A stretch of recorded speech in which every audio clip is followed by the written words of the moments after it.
শবে কদরের রাতের নামাজের নিয়ম কি? শবে কদরের রাতের নামাজের কি নিয়ম? কয় রাকাত পড়বেন? প্রথম রাকাতে কোন সূরা পড়বেন, কতবার পড়বেন? দ্বিতীয় রাকাতে কোন সূরা পড়বেন, কত রাকাত পড়বেন? জানা আছে তো আপনাদের? জানা নাই?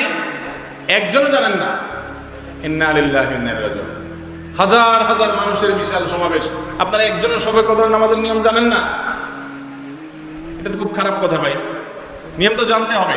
আচ্ছা আমি বলে দিচ্ছি, শবে কদরের নামাজের নিয়ম হলো অন্য যে কোনো নামাজ যেভাবে পড়েন শবে কদরের নামাজও একইভাবে পড়বেন। এই হলো শবে কদর নামাজের নিয়ম। এমন কোনো কথা নাই যে শবে কদরের নামাজে প্রথম রাকাতে সূরা ফাতিহার পর অমুক সূরা এতবার পড়তে হবে, দ্বিতীয় রাকাতে ততবার পড়তে হবে, এরকম কোনো কথা কোরআন হাদিসে।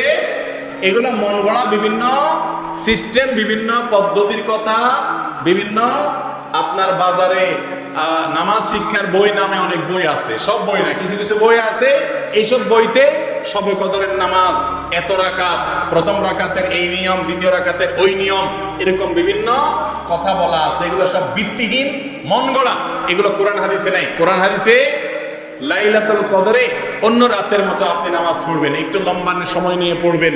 যে কোনো রাতের নামাজ, তাহাজ্জুদের নামাজ লম্বা সময় নিয়ে পড়তে হয়, দীর্ঘ রাকাত, দীর্ঘ রুকু, দীর্ঘ সিজদা, আস্তে আস্তে তেলাওয়াত, আস্তে আস্তে তাসবিহ এবং সময় নিয়ে পড়বেন। দুই রাকাত করে পড়বেন, যে কোনো সূরা দিয়ে পড়তে পারেন। একবার পড়বেন না দুইবার পড়বেন সূরা ফাতিহার পরে সূরা, এটা আপনার ব্যাপার, কোনো সূরা নির্ধারিত না। আপনি লাইলাতুল কদরের একটা জিনিস নির্ধারিত, সেটা হলো একটা দোয়া হাদিসে বর্ণিত হয়েছে। আম্মা জান আয়েশা রাদিয়াল্লাহু তাআলা আনহাকে নবী করিম সাল্লাল্লাহু আলাইহি ওয়াসাল্লাম শিক্ষা দিয়েছেন, তুমি যদি লাইলাতুল কদর পাও তাহলে দোয়া করবা। কি দোয়া? আল্লাহুম্মা ইন্নাকা আফুউন তুহিব্বুল আফওয়া ফাআফু আন্নী।